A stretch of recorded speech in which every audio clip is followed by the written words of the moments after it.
वीर स्वामी की।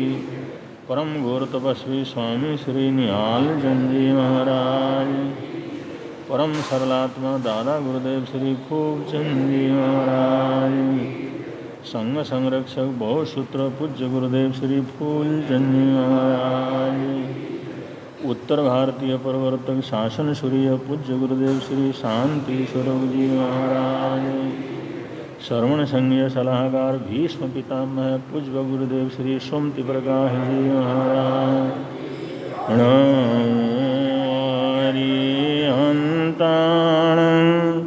नमो सिद्धाण, नमो हरियाण, नमो वज्रायण, नमो सावूणं येषु पञ्चणमुकारो सर्वपावपणाशनं मङ्गलानं च सर्वेषां परमं वै मङ्गलं, मङ्गलानं च सर्वेषां परमं वै मङ्गलम्। नमो मंगलमुखितं अहिंसा संयमो तव देवावितं नमसन्ति जसधर्मशयामणो जहादोमसगुफेषु वमरो अव्ययैरसं नयपुखं किलामेयि सोयपिणेयप्पयम् एमये समणमुत्ता जेलोये सन्ति साउणो विहङ्गमवपुफेषु दानवत्ते शणैरया वयं च वित्तिं लब्धाम प्रयको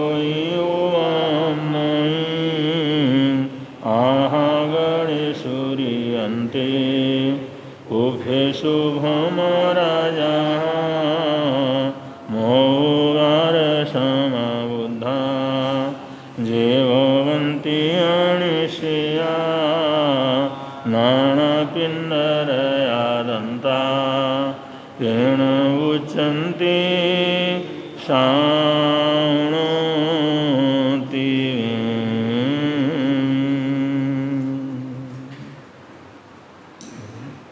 भजन बोल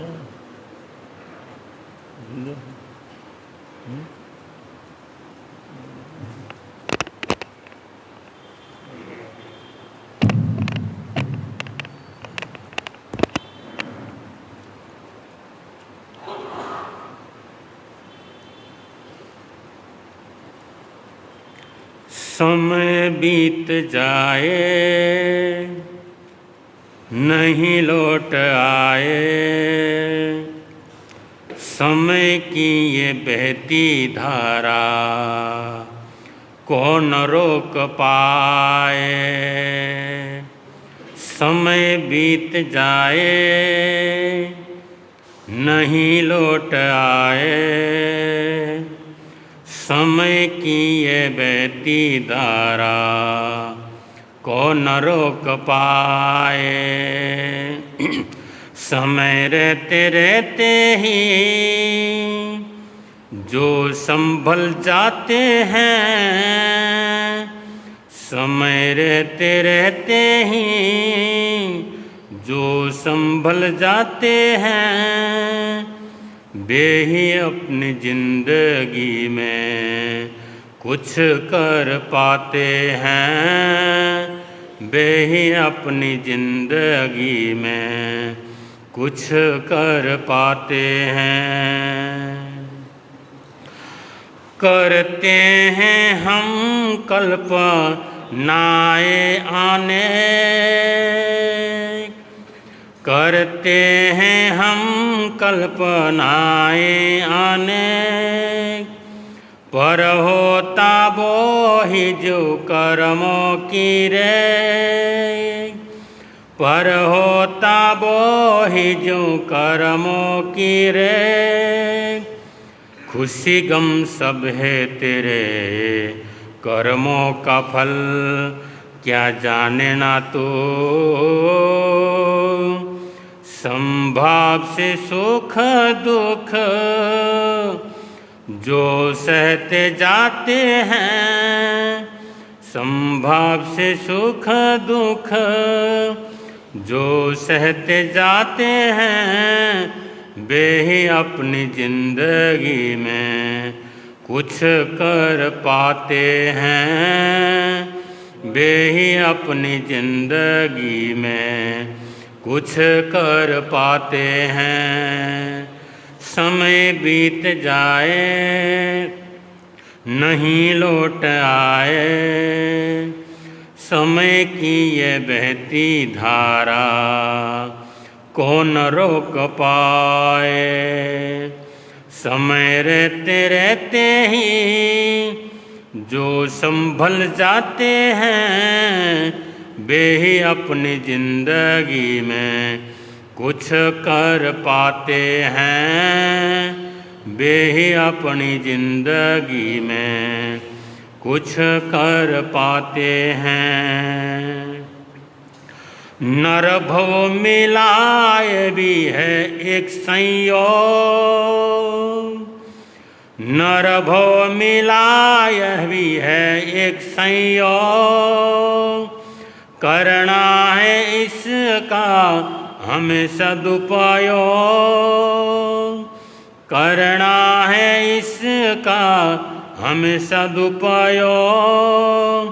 ऐसा भव बार बार ना ही मिले क्यों जाने ना तो, ऐसा भव बार बार ना ही मिले क्यों जाने ना तो। धर्म ध्यान त्याग तप में मन को लगाते हैं, धर्म ध्यान त्याग तप में मन को जो लगाते हैं, वे ही अपनी जिंदगी में कुछ कर पाते हैं, वे ही अपनी जिंदगी में कुछ कर पाते हैं। कहे बीर मंडल कुछ ऐसा करो, कहे बीर मंडल कुछ ऐसा करो, जीवन की थाली में ज्ञान भरो, जीवन की थाली में ज्ञान भरो। फूल या कांटे जो भी आए राह में बढ़ते चलो, फूल या कांटे जो भी आए राह में बढ़ते चलो। हिम्मत से जो भी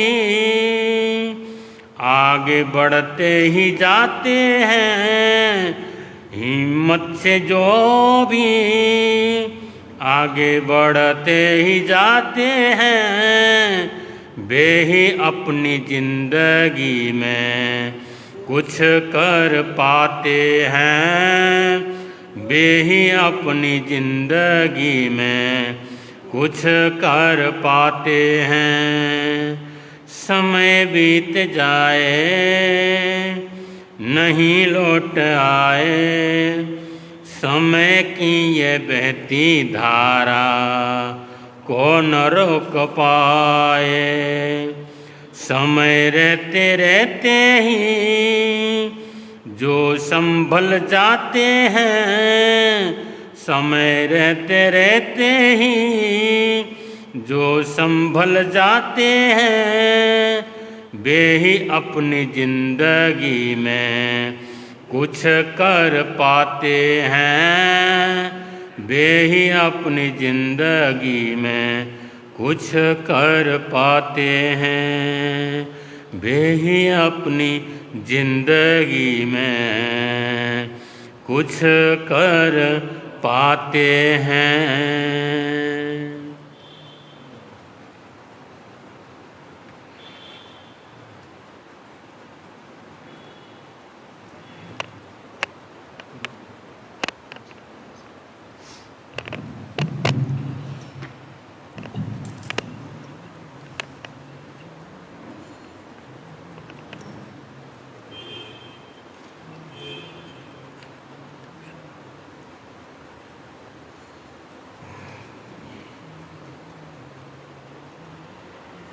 धम्मो मंगल मुके ठाम अहिंसा संयमो तवो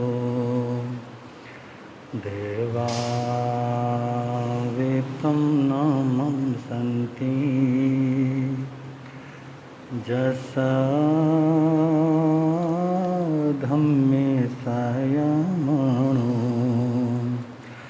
दुनिया के चराचर जीवों पर कर्मों ने जाल बिछाया है। क्या साधु गृहस्थ क्या बाल वृद्ध बस कोई न बचने अति शुभ कर्मों के आने से संतों का समागम मिलता है। इन वाणी श्रवण करने से दुख जन्म मरण का मिटता मिटता है। समय नदी की धार की जिसमें सब बह जाया करते हैं। है समय बड़ा तूफान प्रबल पर्वत झुक जाया करते। अक्सर दुनिया के लोग समय में चक्कर खाया, लेकिन कुछ ऐसे होते जो इतिहास बनाया करते हैं। इतिहास बनाया करते हैं। अनंत अनंतोपकारी त्रैलोक्यनाथ शासन के महाप्राण शरण भगवान महावीर स्वामी को स्मरण करते हुए आचार्य भगवान एवं आराध्य गुरुदेव के चरणों में वंदना। मंच में विराजमान नेपाल हिंद गौरव वाचनाचार्य उपाध्याय पर्व डॉक्टर श्री विशाल मुनि जी महाराज साहब के चरणों में कोटि से वंदन करने के पश्चात आदरणीय मुनिवृंद, प्रिय श्रोताजन, चातुर्मास कल्प के उपलक्ष्य में जिन वाणी आप सब लोग श्रवण कर रहे हैं, इसी श्रृंखला में अभी आपके समक्ष हम अपने कुछ विचार रखेंगे। इससे पूर्व हम सब लोग मिलकर के अपने आराध्य के चरणों में अपनी भावना समर्पित करेंगे। भगवन तेरी आराधना, भगवन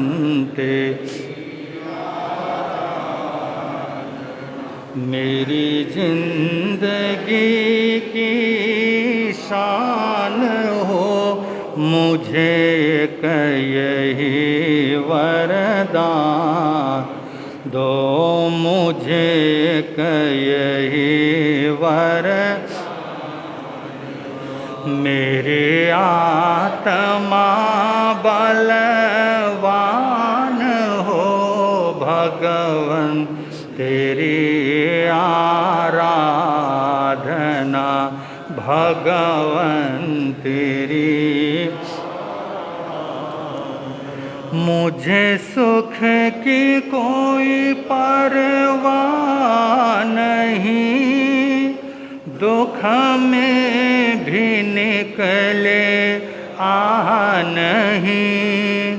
मुझे सुख की कोई दुख में भी निकले नहीं, बस एक तेरा ध्यान हो, बस एक तेरा ध्यान हो। होठों पे तेरा नाम हो, भगवन तेरी आराधना,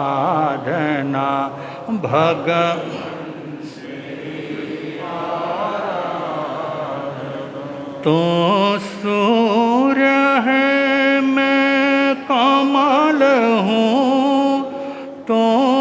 चंद्र है मैं कुमुद हूँ, तू सूर्य है मैं कमल हूँ, तू चंद्र है मैं कुमुद हूँ, तब कमल पद में स्थान हो, तब कमल पद में स्थान। मुक्ति ही मेरी शान हो, भगवन तेरी आराधना, भगवन तेरी आराधना।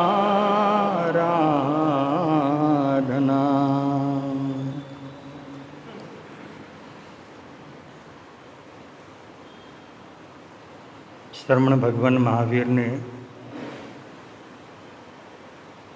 अपनी पावन देशना में फरमाया, पुरीसा तुममेव तुममित्तम किम बह्यमित्तम इच्छसि। हे पुरुष, हे आत्मन, तू स्वयं तेरा मित्र है,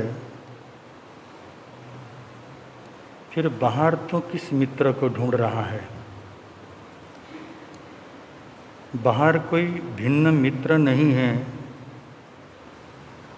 जहाँ तुम मित्र ढूंढ रहा है,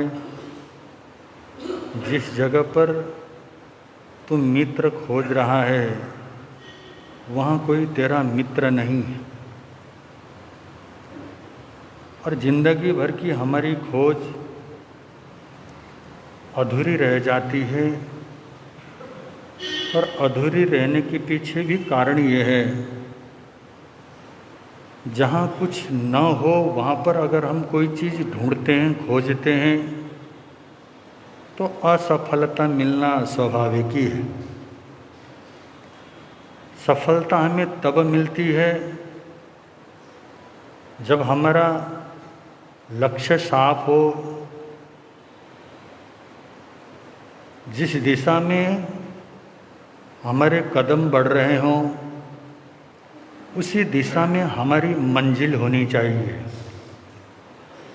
मंजिल हमारी पूर्व दिशा में है और हमारे कदम पश्चिम दिशा की ओर बढ़ रहे हैं, तो निश्चित रूप में हमें असफलता ही मिलने वाली।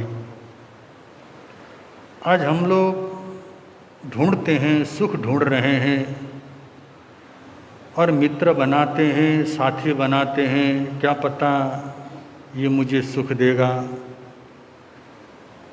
आज तक तो किसी साथी ने किसी को दुख दिया नहीं है। हमेशा हमारा संबंधी हमें दुख ही दे रहा होता है। तो जिसको हमने साथी बनाया, वो हमें सुख जब दे नहीं सकता,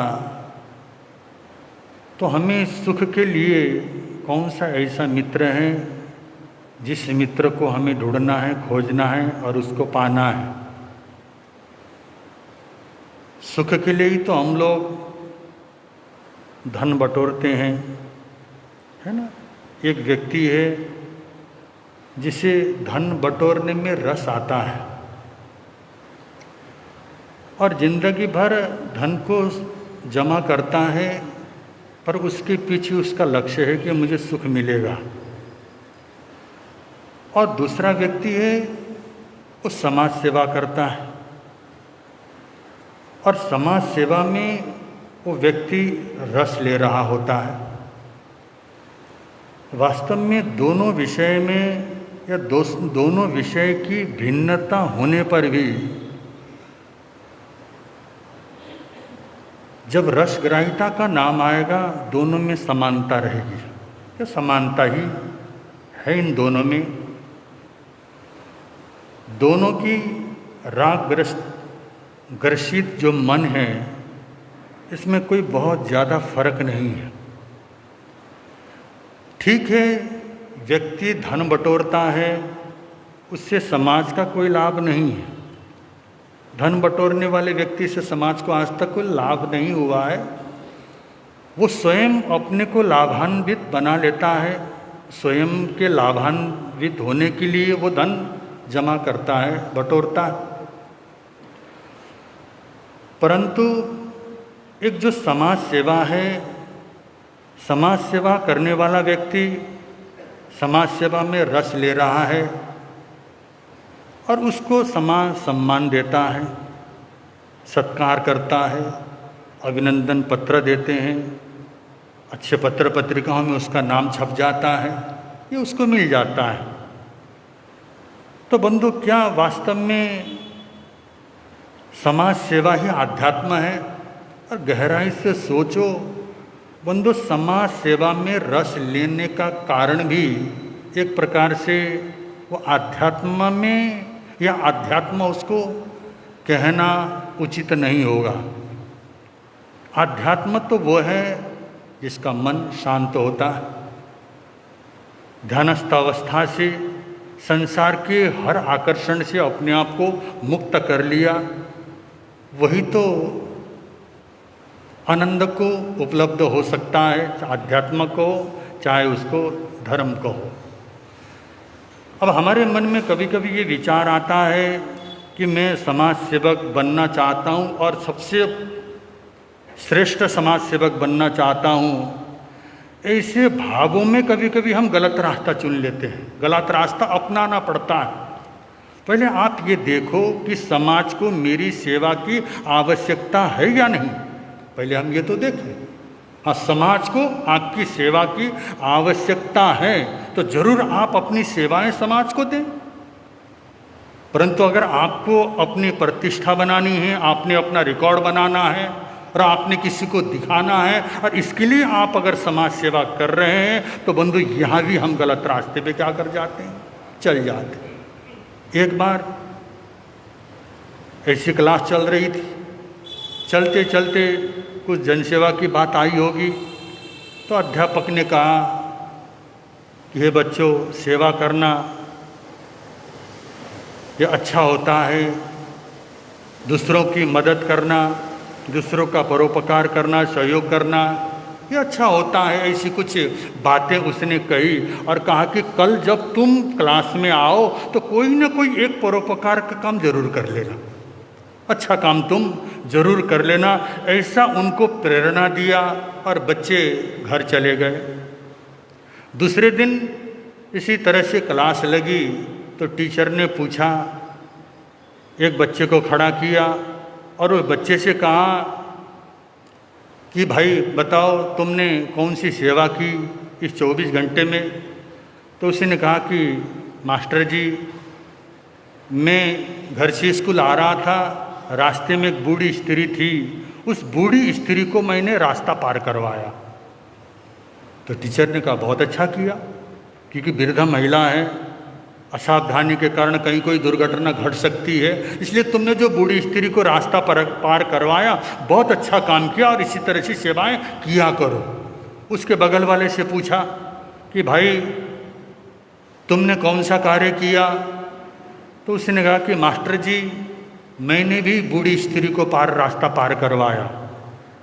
तो मास्टर जी ने कहा तुमको भी बूढ़ी स्त्री मिल गई थी, बहुत अच्छा किया तुमने।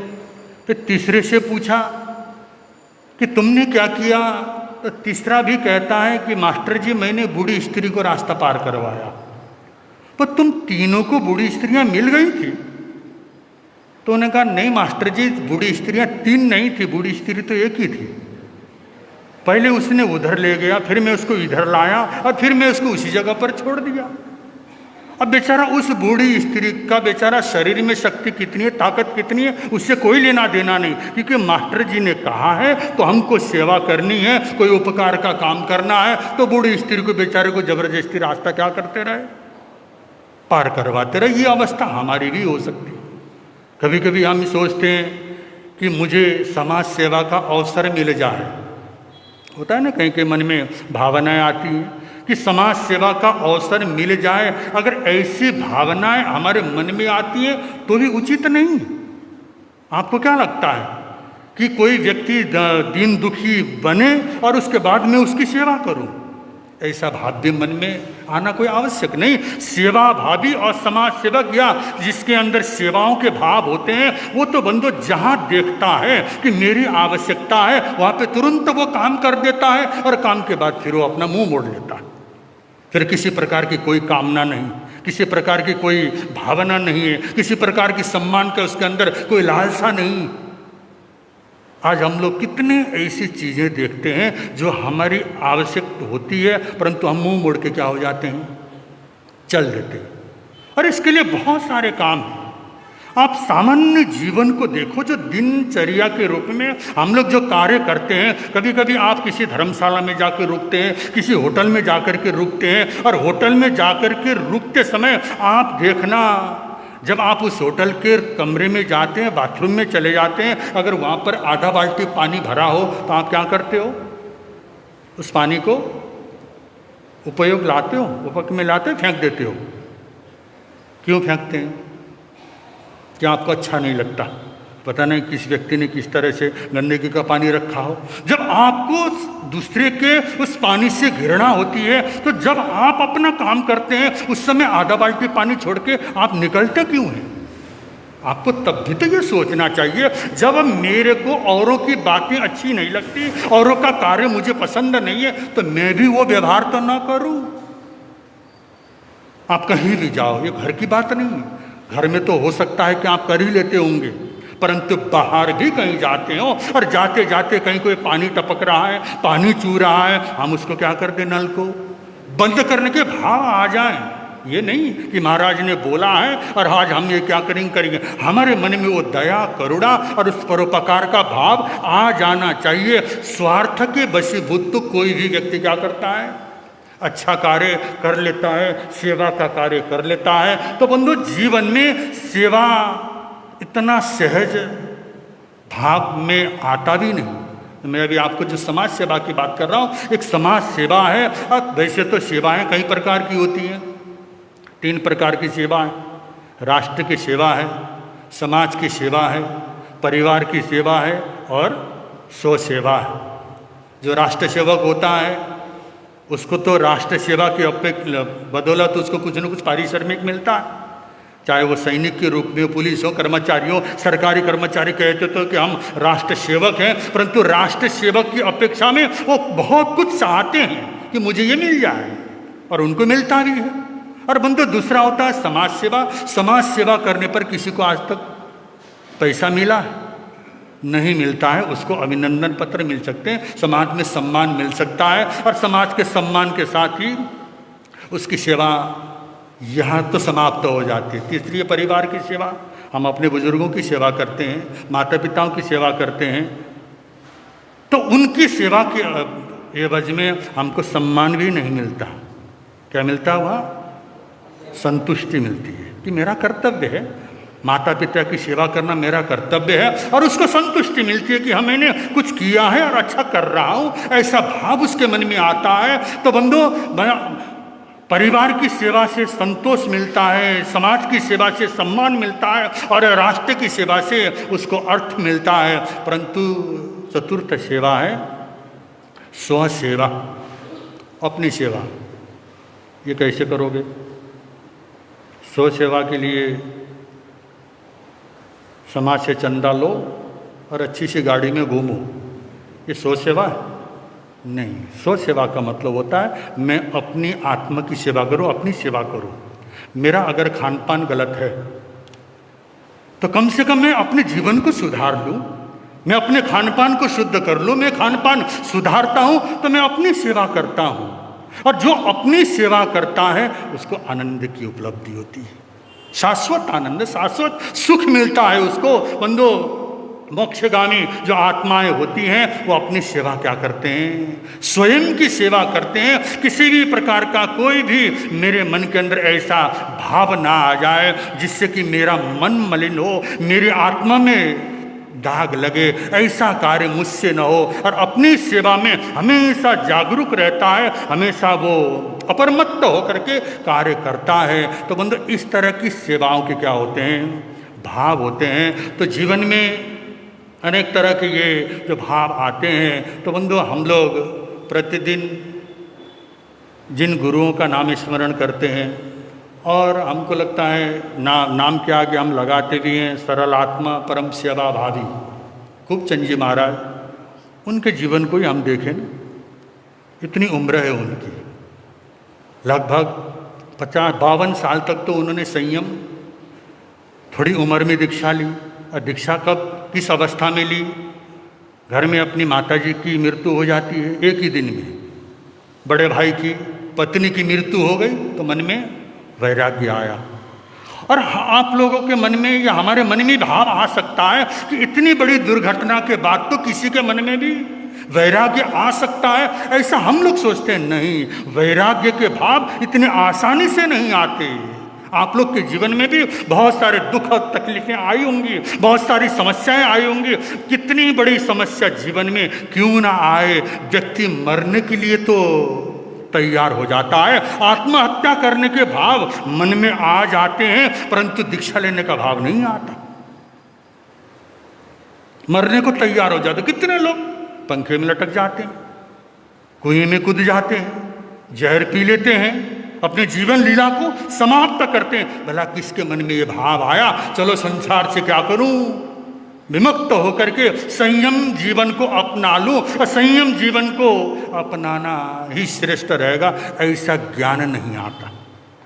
बंधु, ये जो भाव होता है, और ऐसा भाव और इस तरह का विचार जब कहीं कोई साधु का सानिध्य मिलता है, साधु का सत्संग में हमको बोध होता है, तब जाकर के आता है। ऐसे ही खूबचंद जी महाराज, उनके मन में भी वैराग्य के भाव आए, और उन छोटे छोटे बच्चों के साथ वो साधु के शरणों में क्या हो गए, चले गए। उन्होंने संयम लिया, और बहुत विस्तार से बोलने की आवश्यकता नहीं, बस इतना आपको कहना मैं चाहता हूँ कि, और मैंने कहने का मेरे मन में भाव आया कि उन महापुरुषों के जीवन के गुणगान तो हमने बहुत कर लिए और करते भी हैं और करते रहेंगे, परंतु कभी कभी मन में विचार आए उन महान पुरुषों का जीवन कितना पवित्र था, उनमें से कोई एक आधा गुण या एक दो गुण मेरे जीवन में आ जाए, ऐसा भाव भी कभी कभी। जयकारे लगाना बड़ा आसान होता है, भगवान महावीर की जय बोल लेना ये तो बड़ा आसान है, महावीर को मानना आसान है, महावीर के मानना तो कठिन है।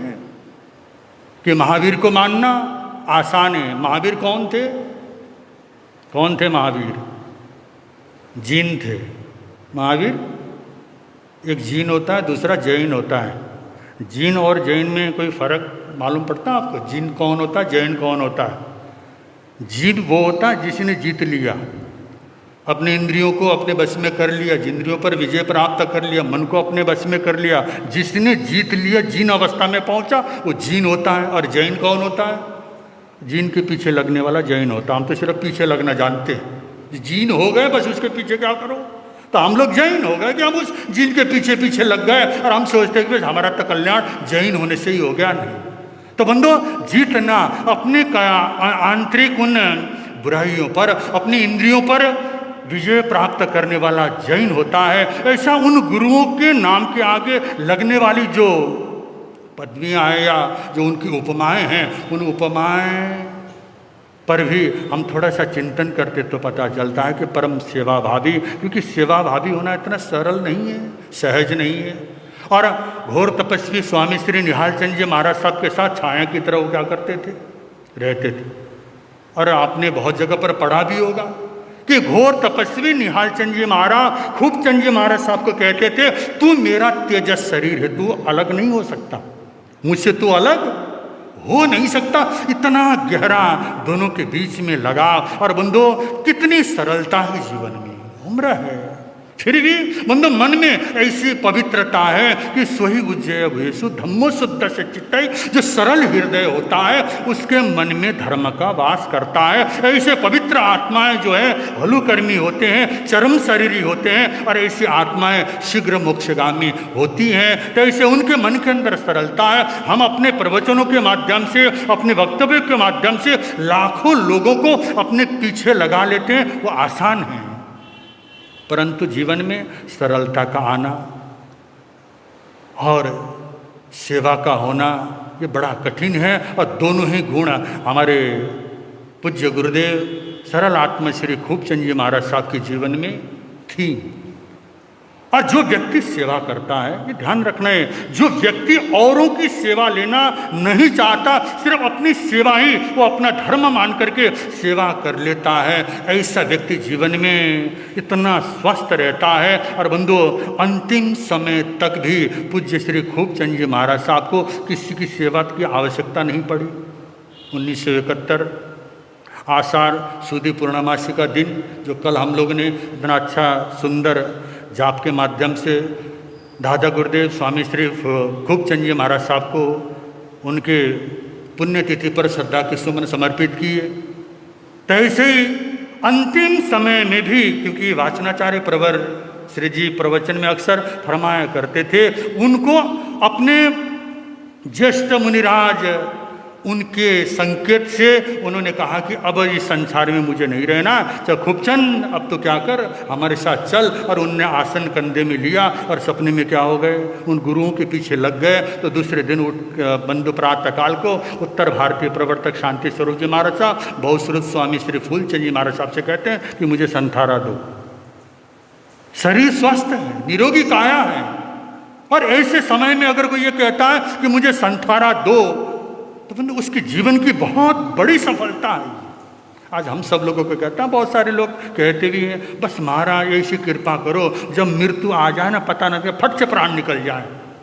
ऐसा आशीर्वाद कोई संत नहीं देगा आपको। क्यों देंगे? हम तो ये कहेंगे जब मृत्यु का समय आए, जब अंतिम समय आए, होश पूर्वक हमें क्या हो जाए, मृत्यु को हम ग्रहण कर सकें।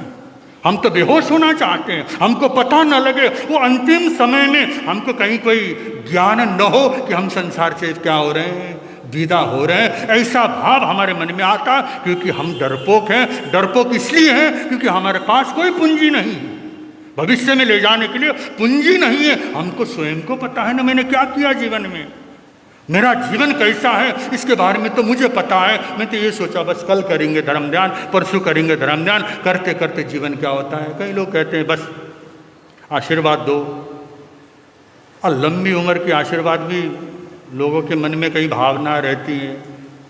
विचार आता है कभी कभी ऐसा चमत्कार कर दूं कि जितना आप जिंदा रहना चाहते हो उतना उम्र क्या कर दें, दे दें आपको। भाव आता है कभी कभी, दे दें।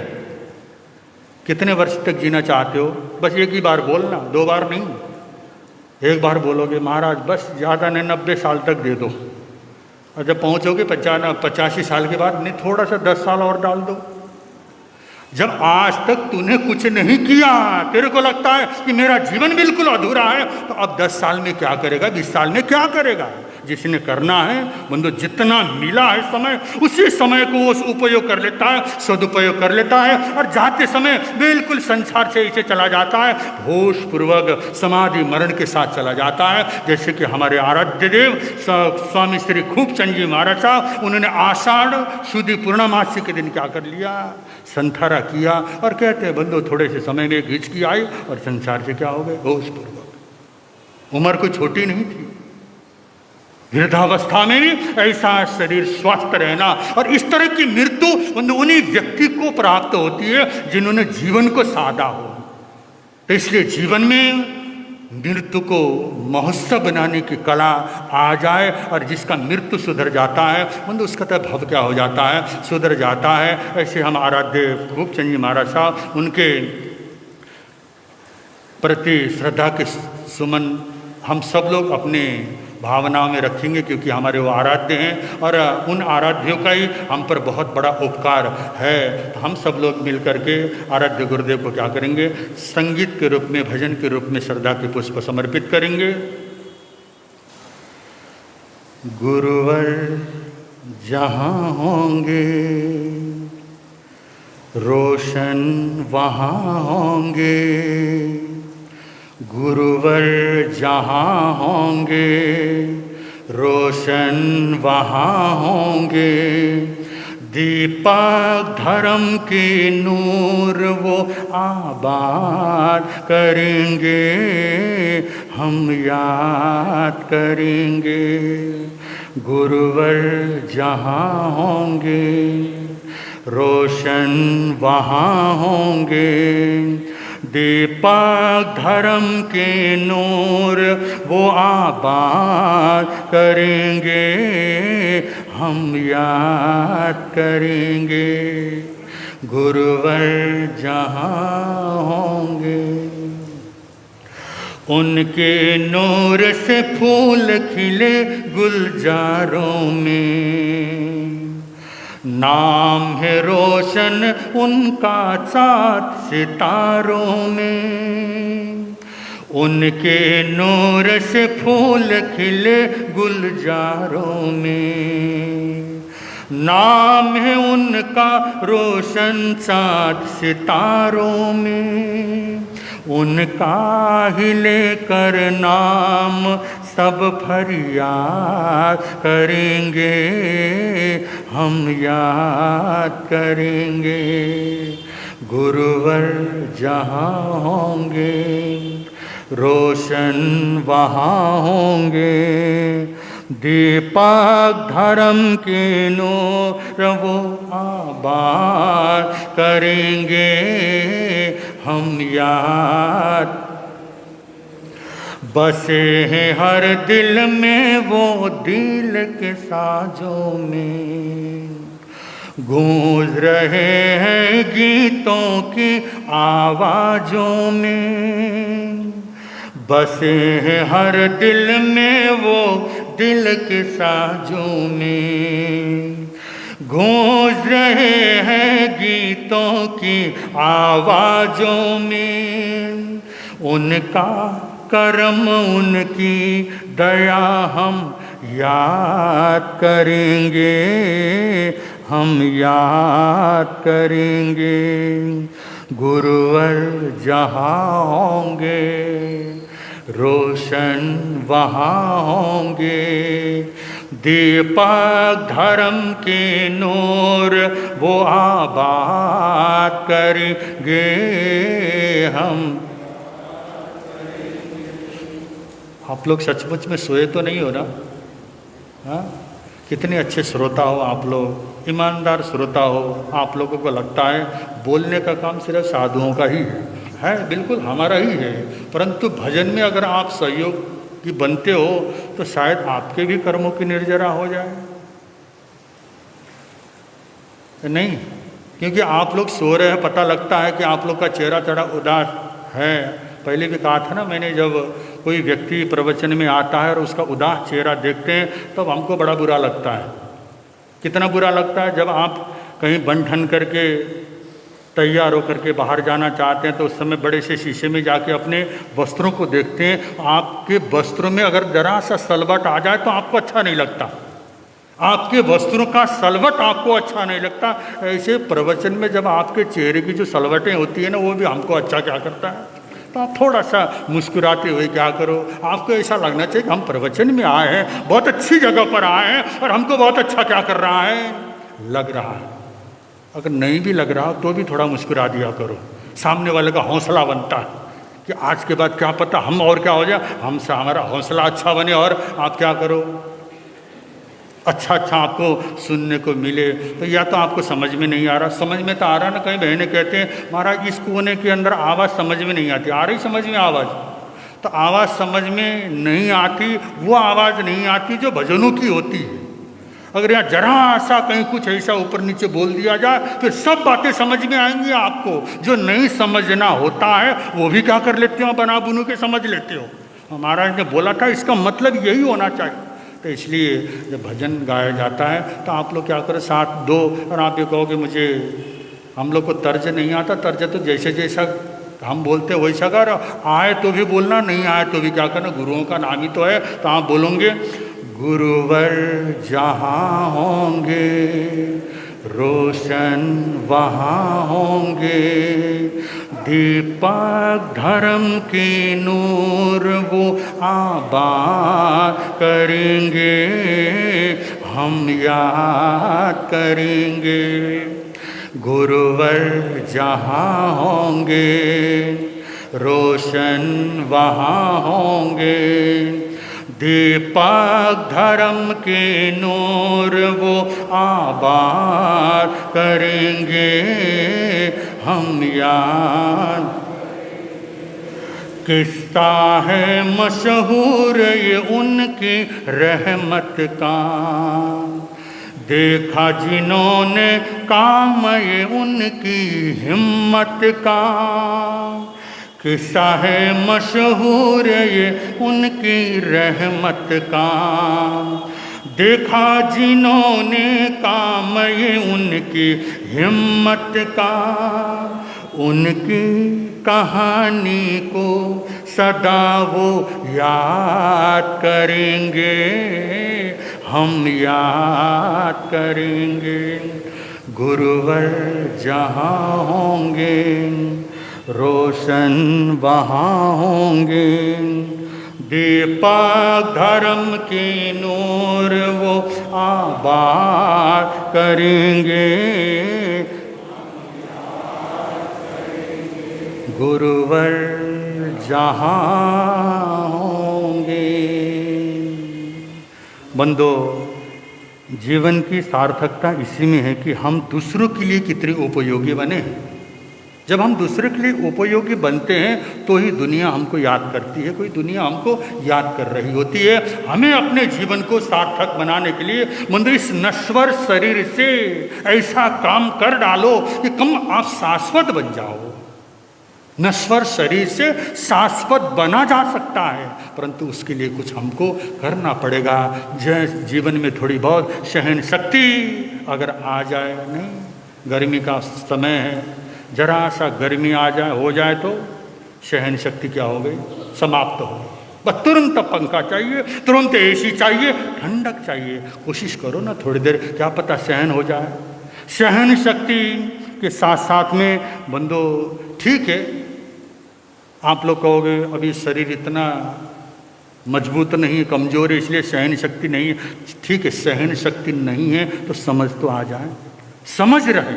सहन शक्ति नहीं तो समझ तो हो कि मैं क्या कर रहा हूँ। अगर आपको एक पंखे से काम चल रहा है तो हम दूसरे पंखे की हवा खाने की जबरदस्ती कोशिश ना करें। पंखे से काम चलता है तो एसी चलाना जरूरी है, ये नहीं है। कोशिश करेंगे, ये होता है समझ। आपको समझ आ जाए, नहीं जहाँ आवश्यकता है उतना उपयोग मैं करूँगा, परंतु जहाँ आवश्यक, आप तो पंखा चल रहा है, आपको कोई लेना देना नहीं। पहले भी कहा था, बाथरूम में जाते हैं जितना बटन दबाने में हमको याद रहता, लौटते समय बाथरूम का लाइट बंद करना याद नहीं रहता। पंखा खोलना, जितना हम लोग पंखा खोलने में जितना सक्रिय हो जाते हैं, बंद करने में भी तो हो जाए कि मैं बाहर जा रहा हूँ तुरंत मैं क्या कर दो बटन। ये छोटी छोटी बातें हमें धर्म के क्या करते हैं, नज़दीक में ले जाते हैं। तो ऐसे अनेकों महापुरुषों के जीवन के बारे में हमें अनेक घटनाएं श्रवण करने का सुअवसर प्राप्त होगा। क्योंकि एक तो थोड़ी समस्या, सामने वाली घड़ी कभी दिखाई देती कभी नहीं देती है, कि कुछ ऐसा लाइट आ जाता पता ही नहीं चलता। मुझे लग रहा है कि समय का कुछ ज़्यादा ही अतिक्रमण हो गया है कि हम चाह रहे थे 8:45 बजे तक वाचनाचार्य जी पर हम क्या कर दें, माइक दे दें, इधर से समय ज़्यादा हो गया है। तो आज थोड़ा सा आप क्या करेंगे, महापुरुषों का जन्मदिन है तो जन्मदिन के अनुसार 15 मिनट आप क्या कर दो, थोड़ा सा अधिक समय हमको दो, तो हमको भी आनंद आएगा। और वाचनाचार्य प्रवर की पावनी वाणी आप पर हम सब लोग श्रवण करेंगे। बोल श्रवण भगवान महावीर स्वामी की।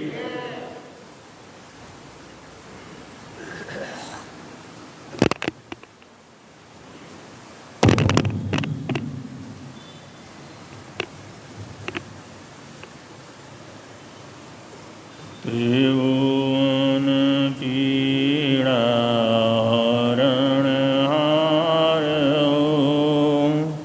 तुमको मेरा नमस्कार। सर्व जगत के अलंकार, प्रणाम तुम्हें मेरा हरवा। तीन जगत के नाथ आपके चरणों में जाऊं बलिहार। भवसागर के शोषण करता, तुमको वंदन बारंबार। भवसागर के शोषण करता, तुमको बारंबार।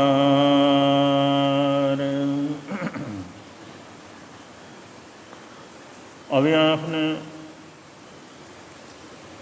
हमारे मुनिभद्र मुनि जी महाराज साहब के माध्यम से उद्बोधन सुना। उन्होंने हमेशा याद रखने वाली एक बड़ी महत्वपूर्ण बात कही।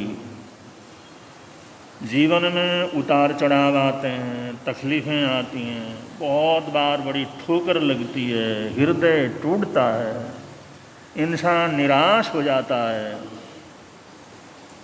लेकिन मरने के सोच तो आते हैं, लेकिन दीक्षा के भाव नहीं आते।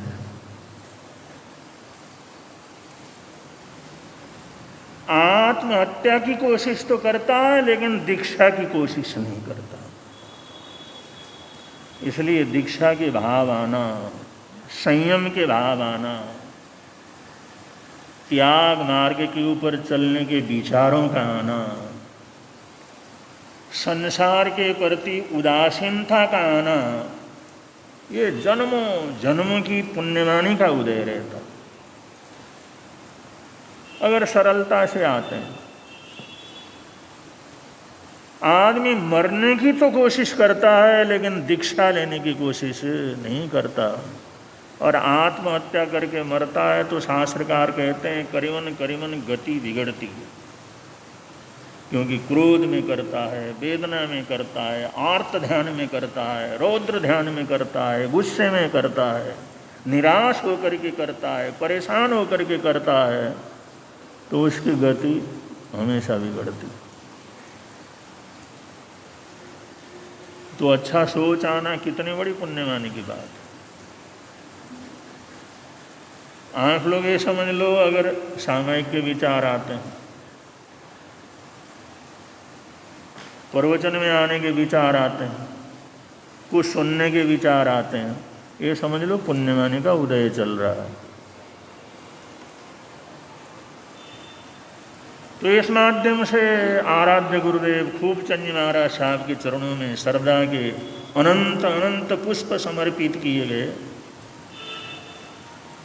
कि उनको जो ठोकर लगी, उन्होंने उस मौत के नज़ारे को देखा, तो उन्होंने निश्चय किया अब हमने दीक्षा लेना, अब हमने संन्यास लेना। जिनके ऊपर इतना भरोसा था, इतना जो भरोसा था, वो भरोसा तोड़ करके चले गए, तो हमने अब संन्यास लेना, आत्मकल्याण का सोचना है। तो इसी सोच से वो परम सरलात्मा दादा गुरुदेव श्री खूबचंद जी महाराज साहब, उनकी तो वाणी पलती थी, जो कह दिया पत्थर की लकीर होता। और उन्होंने ऐसे रतन समाज को दिए बहुसूत्र फूलचंद जी महाराज साहब, उत्तर भारतीय प्रवर्तक शांति स्वरूप जी महाराज साहब, रावलपिंडी से एक एक परिवार को निकालने के बाद, बच्चा निकल जाने के बाद आखिरी जहाज के अंदर आए और यहाँ हम लोगों को बसाया। शांति स्वरूप जी महाराज साहब की दूरदृष्टि, ऐसी अद्भुत आत्माएं समाज को प्रदान की। एक व्यक्ति के मन में वो भयंकर तकलीफ आने के बाद जो दीक्षा की भावना पैदा हुई, जिससे कितने लोगों का कल्याण हो, उस आत्मा ने कितनी पुण्यवानी बांधी, कितने दुनिया का उन्होंने भला किया। तो ये अच्छे विचार आना, ये बहुत बड़ी दौलत होती। और सुबह उठ करके शास्त्रकार कहते हैं, नहीं आते तो विचारों को लाने की कोशिश करो। जब नींद खुलती है लेकिन आँख नहीं खुलती, पहले नींद खुलती है फिर आँख खुलती है, पहले आँख खुलती फिर नींद खुलती है, ऐसा नहीं होता। जैसे हमारी नींद खुली, हे प्रभु परमात्मा आज का दिन अच्छा रहे, ये दिन मेरा धर्म ध्यान में, दान पुण्य में, अच्छी बातों के अंदर व्यतीत थी, आज का दिन सुसफल हो, आज मेरे हाथ से किसी का बुरा न हो, मैं कुछ बुरा न सोचूं, बुरा न बोलूं, अगर ये नींद टूटने के बाद आँख खुलने से पहले ऐसे विचार आते हैं या उन विचारों को हम लाने का अभ्यास करते हैं तो ये बहुत बड़ी पुण्य मानी रहती, बहुत बड़ी पुण्य मानी रहती। इंसान कुछ भी न हो तो भी सब कुछ क्या कर जाता है, हो जाता है। और ऐसी आत्मा इतने भाग्यशाली पुण्यशाली रहते हैं, इतने भाग्यशाली पुण्यशाली रहते हैं, जीवन के अंतिम क्षणों तक उनको कोई तकलीफ नहीं होती। खूबचंद जी महाराज साहब को बतलाया, उन्होंने सेवा की, सेवा में सारा जीवन लगाया। 90-95 वर्ष की उनकी उम्र थी, लेकिन सब अपना काम अपने आप करते थे। जिस दिन उनका संथारा लिया उस दिन भी अपना काम किया, उठते बैठते, कोई बीमार नहीं था। ये सेवा में समर्पित आत्माएं ऐसी अद्भुत होती। अम्बाले के अंदर सुदर्शन लाल जी महाराज साहब थे, उन्होंने सोनलाल जी महाराज साहब की सेवा की, कांशीराम जी महाराज साहब की सेवा की। ऐसे जीवन के आखिरी क्षण तक उनको कोई तकलीफ नहीं थी। लुधियाने में वहाँ पर भी आत्माराम जी महाराज साहब, उनकी सेवा करने वाले रतनचंद जी महाराज, रतन मुनि जी महाराज साहब थे। और हमने देखा इस उम्र में भी इतना भाग दौड़, लुधियाने भर में अगर कहीं भी पता लगे अमुक आदमी हॉस्पिटल में है या तकलीफ है, सीधा वहीं पहुंच जाते। वहाँ के लोग कहते महाराज ये रतनचंद जी महाराज साहब को ऐसी सिद्धि प्राप्त है, ये जैसे चलते हैं ना, चलने के बाद उड़ करके चले जाते हैं। वो पैदल नहीं जाते, उड़ के जाते हैं। आज हमने यहाँ देखा, घंटे के बाद देखा तो कहीं दूसरी जगह पर है। बद्री प्रसाद राम प्रसाद जी महाराज साहब की खूब सेवा की सेठ जी महाराज साहब ने, कुछ नहीं सेवा की। आज देखो इतनी बड़ी उम्र तक गुआना में बड़े आराम से रह रहे हैं। कहीं बाद मौत आ गई, आकर के टल गई, चली गई। तो ये सेवा करने वाले लोग, सेवा धर्म परम गहनो योगिनाम अप्यगम्य, सेवा करना, सेवा का भाव आना, सेवा में पुरुषार्थ होना, सेवा धर्म इतना गहन है, इतना गहन है, जितने सारी तपस्याएं एक तरफ और एक सेवा धर्म एक तरफ। आराध्य गुरुदेव श्री सुमति प्रकाश जी महाराज साहब यहाँ विराजमान है। हमारे अभिषेक मुनि जी महाराज साहब और विशेष रूप से हमारे अभिषेक मुनि जी महाराज साहब और तीर्थेश मुनि जी महाराज साहब, ये 24 घंटा ध्यान रखते हैं। अगर ये ड्यूटी हमारे को संभाल दिया जाए तो हम तो 1 घंटा भी नहीं बांध सकते। गुरु जी के पास रहना, उनकी सेवा करना रात दिन। अब एक बार शाम को सोने के बाद उनकी नींद खुल गई तो सारी रात नींद नहीं आती उनको। लेकिन जो सेवा कर रहे हैं, मैं देखता हूँ कि ये बहुत कठिन काम। बड़ी बड़ी तपस्या करना आसान है, बड़े से बड़ा ज्ञान ध्यान करना आसान है, बड़े से बड़े ग्रंथों की रचना करना आसान है, लेकिन सेवा करना बड़ा कठिन काम। और जिन लोगों ने इस सेवा धर्म को अपनाया वो लोग इतने भाग्यशाली पुण्यशाली होते हैं। कुछ नहीं करते वो लोग, लेकिन सब कुछ उनके जीवन के अंदर आ जाता। इसलिए कहें, माँ बाप की जो सेवा करते हैं, बड़े बुजुर्गों की सेवा करते हैं, जो वृद्धजनों की सेवा करते हैं, बीमारों की सेवा करते हैं, वो जन्मों जन्मों के कर्म को तोड़ते हैं, अपरंपार पुण्यवानी को अपने जीवन के अंदर लाते हैं। ये भाग्यशाली पुण्यशाली आत्माएं होती हैं जिनका मन सेवा के अंदर टिक जाता है। उन दो श्रावक श्राविकाएं, उनके चरित्र को, उनके जीवन को श्रावक चरित्र बोला जाता है। और श्रावक चरित्र में श्रावक के 12 व्रत हैं विशेष रूप से। कितने? 12 व्रत। 5 अणुव्रत को धारण करने वाला अणुवर्ती श्रावक होते हैं। 4 गुणव्रत को 3 गुणव्रत को धारण करने वाला गुणवर्ती श्रावक होते हैं। और 4 शिक्षा व्रत को धारण करने वाले शिक्षावर्ती श्रावक होते हैं, कर्म से ऐसा आता है। लेकिन सबसे पहले शिक्षावर्त का नंबर आता है। शिक्षावर्त 4 सामायिक है, पौषध है, देशावकाशिक है, दान पुण्य सहयोग साधर्मी सेवा है। ये हमारे जीवन में जितना हम अभ्यास करेंगे उतना ही हमारा जीवन बलवान होता है, तैयार होता है, आध्यात्मिक जगत के अंदर आगे बढ़ते हैं।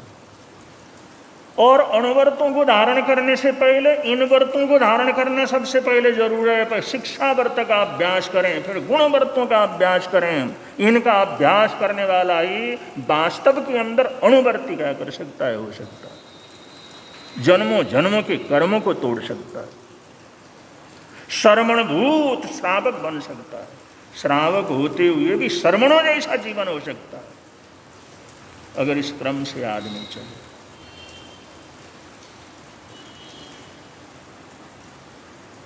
जैन शरणाकरणान योग में श्रावक व्रतों का वर्णन चल रहा था, थोड़ा सा उसको ही आगे बढ़ा लेते हैं। आप लोगों की जानकारी की चीज़ है। 5 अणुव्रत। छठा व्रत कौन सा है? दिशा परिमाण व्रत। गुण व्रतों में छठा कौन सा है? दिशा परिमाण। आप लोग गृहस्थ, आप लोग श्रावक श्राविका हैं, आप लोगों का अपना घर है, अपना मकान है, अपना व्यापार है, अपना धंधा है, अपने परिवारजन है, बहुत बड़ी जिम्मेदारियां आप लोगों के अंदर हैं। तो ऐसे गृहस्थ जीवन के अंदर रहने वाले को स्वास्थ्य की भी ज़रूरत होती है, पारिवारिक व्यवस्था की भी ज़रूरत होती है, पारिवारिक शांति की भी ज़रूरत होती है, और सबसे ज़्यादा उनको पैसे धेले धन दौलत की ज़रूरत होती है। धन दौलत के बिना परिवार और जीवन कभी चल नहीं सकता।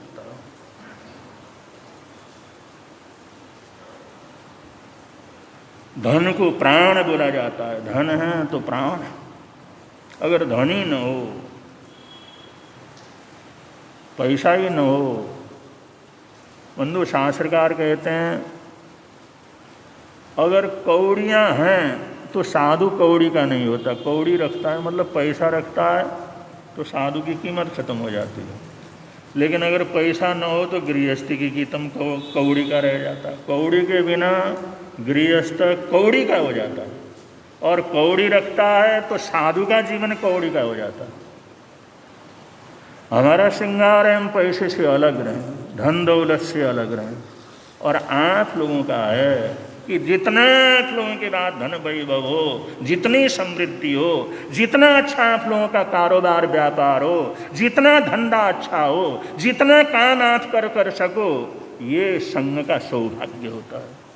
इसलिए साधु साध्वियाँ भी बहुत आराधना करते हैं, साधना करते हैं, जाप करते हैं, कभी कभी किसी सिद्धि को करते हैं, मंत्र सिद्धि करते हैं। इसलिए वे श्रावक श्राविकाएं सुखी रहें, उनके दुख दर्द दूर हों। कभी भी जाते हैं तो कुछ न कुछ देते हैं, चलो भाई ऐसा प्रयत्न करो जिससे तुम्हारी तकलीफ दूर हो। श्रावक संपन्न है तो सब कुछ। तपस्वी निहाल चंद जी महाराज साहब कहते थे श्रावक समाज जितना संपन्न होगा उतने ही धर्म स्थान बनेंगे, धर्म ग्रंथ बनेंगे, धर्म की प्रभावना होगी, दान पुण्य होगा। और गृहस्थ के पास कुछ रहा नहीं तो कैसे काम चलेगा? इसलिए आप लोगों का संपन्न होना, आप लोगों का वैभव संपन्न होना, आप लोगों का मकान से परिवार से संपन्न होना, व्यापार से संपन्न होना, दौलतवान बनना, ये बहुत आवश्यक है। और साधु संत भी इसकी प्रार्थना करते हैं। तो साधु संत हम लोग आप लोगों के लिए प्रार्थना करते हैं तो कुछ न कुछ तो लाभ होता ही होता है। बहुत बार जितना इंसान कमाता है उससे ज़्यादा ही फायदा हो जाता है, कहीं ना कहीं किसी की कृपा तो है। बहुत बार ऐसा होता है जितना फायदा होना चाहिए लाभ तो नहीं हुआ, लेकिन नुकसान नहीं होता। नुकसान होने से तो आदमी बच गया, कभी दुर्घटना होने से बच जाता है। साधु संतों की प्रार्थना, तपस्वियों की प्रार्थना, जो सर्वे भवन्तु सुखिनः सर्वे सन्तु निरामया, सभी सुखी रहें, सभी बिना और रोग के रहें, ऐसी जो प्रार्थना करते हैं ना उसका प्रभाव रहता है। तो श्रावक समाज जितना संपन्न हो उतना जरूरी। इसी दृष्टिकोण को ध्यान में रख करके ये छठा व्रत है आपकी संपन्नता के लिए, आप लोग सुखी हो इसके लिए। दिशा परिणाम व्रत, इसका मतलब है श्रावकों को दिशाओं का ज्ञान होना चाहिए, दिशाओं के प्रभाव का ज्ञान होना चाहिए। अगर दिशाओं का ज्ञान होगा तो श्रावक बहुत सी परेशानियों से बच सकता है, क्योंकि उसने यात्राएं करना है, व्यापार के लिए जाना है, मकान वगैरह खरीदना है, प्लाट वगैरह खरीदना है, ये काम करना है, वो काम करना है। अगर उसको दिशाओं का ज्ञान हो तो थोड़े मेहनत से बहुत कुछ प्राप्त कर सकता है। ऐसे जानकार जो श्रावक होते हैं ना, जो प्लाट वगैरह देखने के लिए जाते हैं, वो देखते हैं इस प्लाट के अंदर पानी अगर पड़ता है तो ये पानी पूरब दिशा को या उत्तर दिशा को बहता हो। पानी जैसे उस प्लाट के ऊपर पानी पड़ा, वो पानी उत्तर दिशा को बहता हो या पूरब दिशा को बहता हो, वो झट उसको पैसा दे करके खरीद लेता हो। और वो प्लाट कभी एक पैसे का नुकसान नहीं देता। अब जानकार हो तभी तो करेगा, जानकारी न हो तो कैसे करेगा। दिशाओं का जानकार, वास्तु का जानकार, दिशाओं का मतलब वास्तु का, क्षेत्र का। ये सिर्फ धर्म के लिए नहीं है, ये हमारी संपन्नता के लिए। अगर दिशाओं का ज्ञान न हो, जानकारी न हो, और जाकर के उसने प्लाट तो खरीद लिया, देखा बढ़िया प्लाट है, लेकिन पानी का बहाव उसका या तो दक्षिण में है या पश्चिम में है, वो कभी उसको सुखी रहने नहीं देगा। रुकावटें आती रहेंगी, परेशानियां आती रहेंगी। समय पर बेचना चाहे तो बिकेगा नहीं, फलेगा नहीं। वैसे धरती सब फलती है, उसकी हम पृथ्वी का है कि कोई बुराई नहीं करते, लेकिन फिर भी जानकारी होना बहुत ज़रूरी है। दिशाओं का बड़ा प्रभाव पड़ता है, क्षेत्र का भी बड़ा प्रभाव पड़ता है। तो ऐसे लोग जो जाते हैं, देखा भी प्लाट है और उस प्लाट का जो बहाव जो है वो उत्तर दिशा को है, पानी का बहाव, मतलब उधर ढलान है, उत्तर को ढलान है या पूरब को ढलान है, आदमी आँख मीच करके ले लेता है। अगला जितना कहता है उसमें ज़्यादा कहता है, इतना ले ले तो जल्दी दे दे मेरे को, बस। उसको ज्ञान, जानकारी है, उसको भरोसा है। अब आपने मकान बना लिया, सारी जिंदगी मेहनत करके आपने पैसे इकट्ठे किए, अब जिधर पूजा का रूम बनाना है उधर टॉयलेट बना दिया, जिधर मालिक का रहना है नैऋत्य दिशा, वहां पर नौकर का मकान वहां पर बना दिया, कमरा बना दिया। वो नौकर का कमरा वहां बना दोगे, वो नौकर ही मालिक हो जाएगा कुछ समय के बाद, वो सबके ऊपर हावी हो जाएगा, जो कहेगा वही घर वाले करना शुरू करेंगे। दिशाओं का ज्ञान होना चाहिए। कम से कम मालिक की रहने की जगह कहाँ, हम मालिक की जगह पर बैठे हैं नहीं बैठे।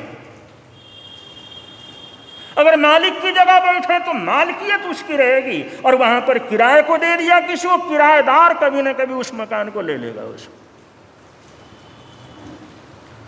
दिशाओं का ऐसा प्रभाव होता।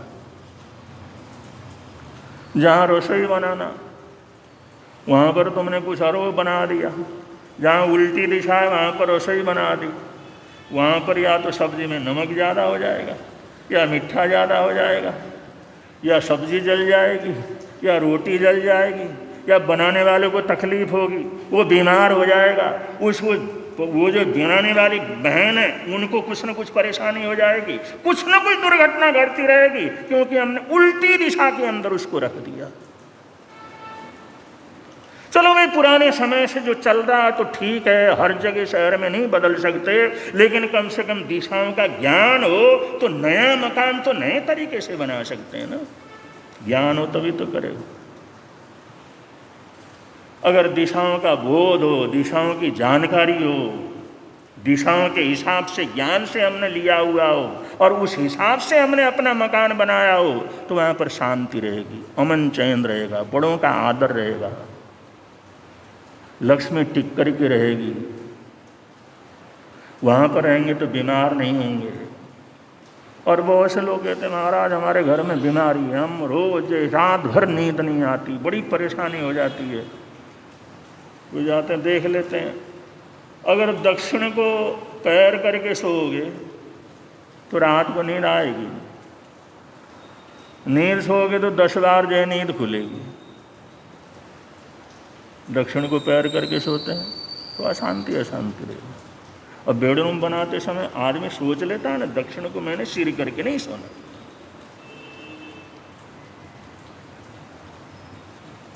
अब आदमी कभी कभी सोचता है दक्षिण दिशा यमराज की है, उधर क्या सिर करना, उधर पैर कर दो। वो अपनी अकल से लगा लेता है, जानकारी तो है नहीं, तो उल्टी उसको तकलीफ हो जाती है। और यमराज पीछे से उसको खींचता रहता है पैर से। तो ये छठा व्रत जो श्रावक का छठा व्रत है, ये समृद्धि के लिए, ये शांति के लिए, ये हमारा वास्तु का हिसाब। अब जिस दिन तुमने व्यापार के लिए जाना है, राहु काल के उसके अंदर दिशाशूल में चले गए, दिशाओं का 12 को मिलाकर दिशाशूल बनता है। जिस दिन के अंदर हमने उस दिशा के अंदर यात्रा नहीं करनी है, उस दिन चल पड़े काम के लिए, तो नुकसान जरूर होगा, काम बनेगा नहीं। अब ये चीज तुम किसी से पूछते रहोगे, कितना पूछोगे?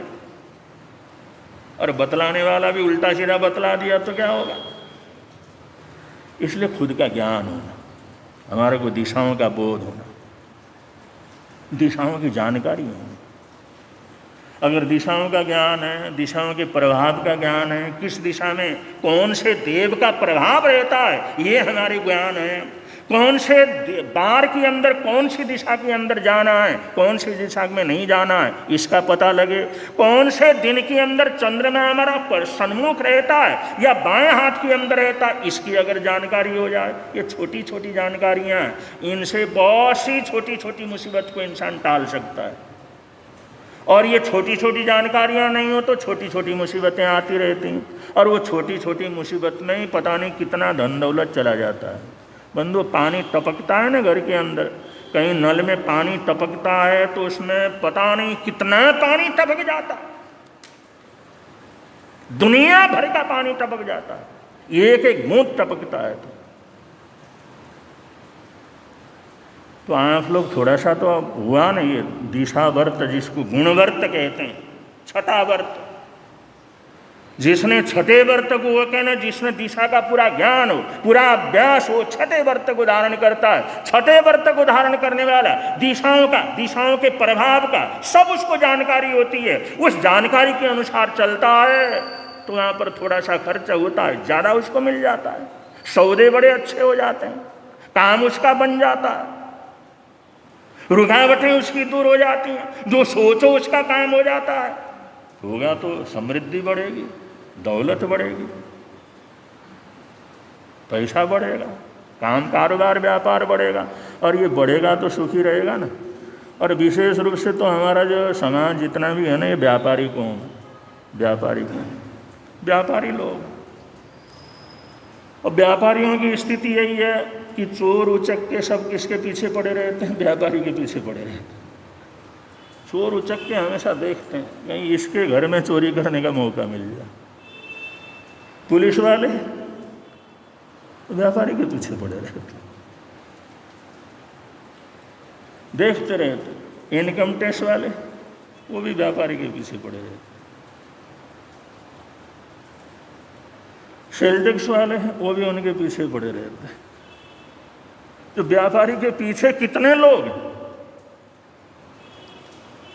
एक्साइज ड्यूटी वाले वो उसके पीछे रहते हैं, सर्विस टैक्स वाले उसके पीछे रहते हैं, प्रोफेशनल टैक्स वाले उसके पीछे रहते हैं। दुनिया भर के लोग उनकी दृष्टि व्यापारी के ऊपर रहती है।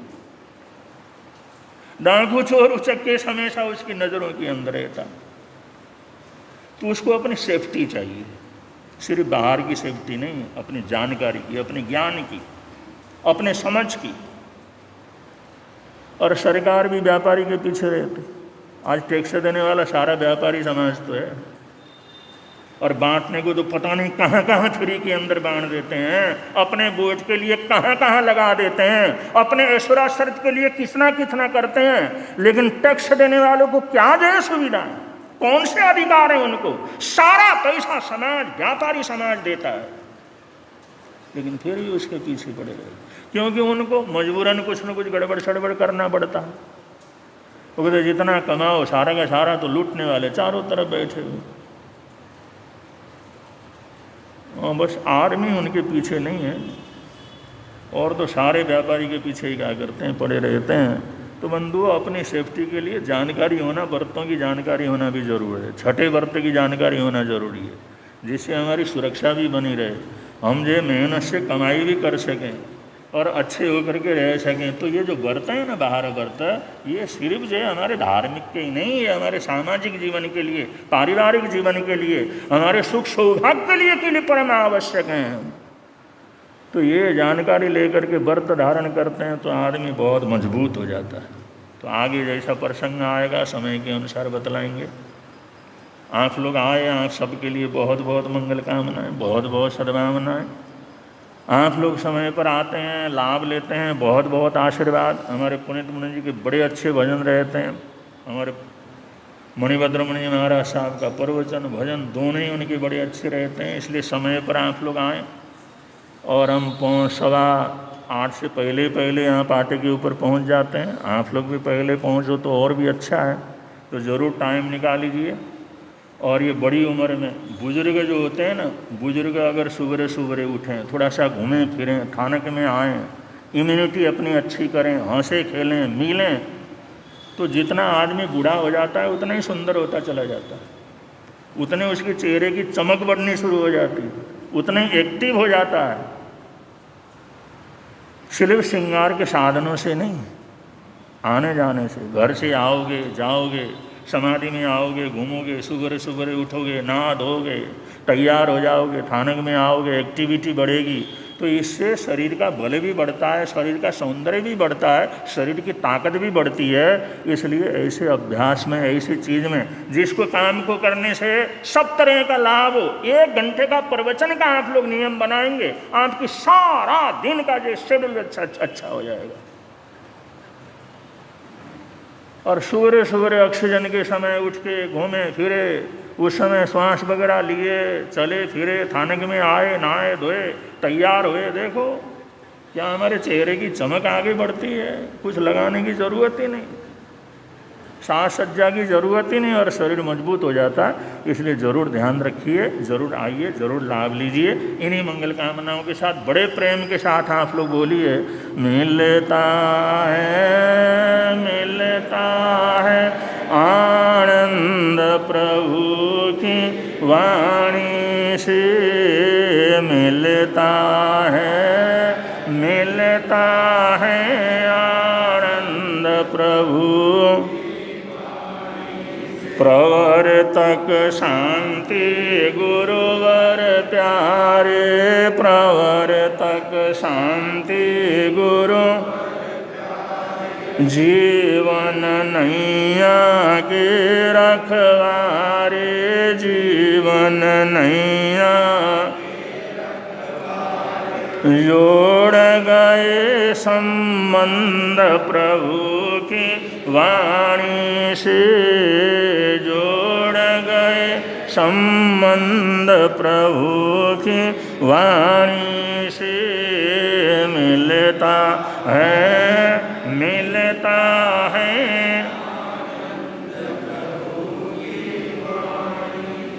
17 घंटे में 1 घंटा, आधा घंटा पंच परमेष्टि के दरबार के लिए जरूर टाइम निकालने का आप लोग प्रयत्न करेंगे। 17 घंटे का जाप चल रहा है और तपस्या भी चल रही है। जिन भाई बहनों का आज का एकासना वियासना हो तो खड़े होकर के पचखान ले सकते हैं। अगर किन्हीं भाई बहनों का एकासना वियासना ये तपस्या हो, एकासना वियासने का पचखान और ये अंत वो आज के आयमिल का प्रत्याख्यान, अगर किसी का आयमिल हो, आज के उपवास का प्रत्याख्यान, जिन भाई बहनों का उपवास हो, आपके वर्षे तब चल रहा, आज के उपवास का बचकान TBR उपवास आसनम खाम श्रावण कारण महत्व सब समय करते त्याग वो तपस्या करने वालों को आज का किसी का बेला हो, 2 उपवास हो तो 2 उपवास का प्रत्याख्यान, 3 उपवास हो, तेला हो, सभी लोगों को बहुत बहुत आशीर्वाद। आज का जाप है श्री अभिनंदन भगवान को वंदन बारंबार, श्री अभिनंदन भगवान को वंदन बारंबार, श्री अभिनंदन भगवान को वंदन बारंबार। जितना जाप करोगे उतना आनंद रहेगा। अब संघ की तरफ से सूचनाएं हैं, उसके बाद मंगल पाठ करो। हाँ जी, पैर पुरुषी, आप लोगों की पैर पुरुषी, जिन जिन का पैर पुरुषी हाथ जोड़े हैं, आज की पैर पुरुषी का बचकाना गो सरे गो सरे।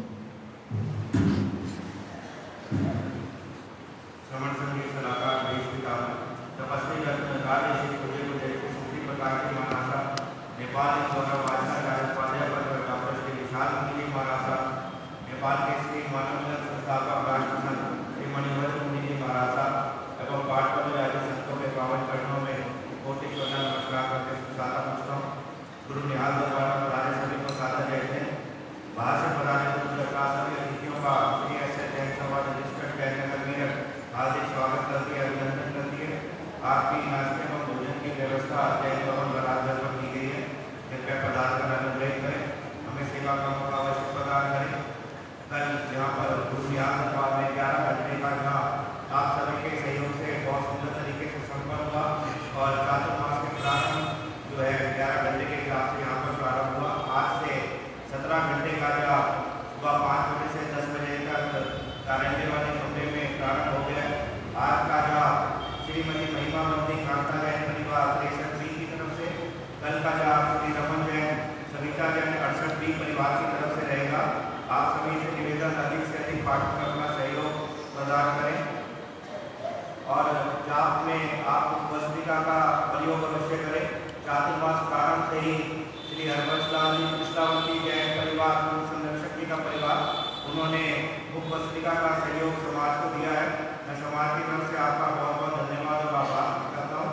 जिनके पास मुख वस्तिका नहीं है तो जाप वाले कमरे में मुख वस्तिका है, आप से निवेदन की मुख वस्तिका लगा कर जाप करें। अब जय करें।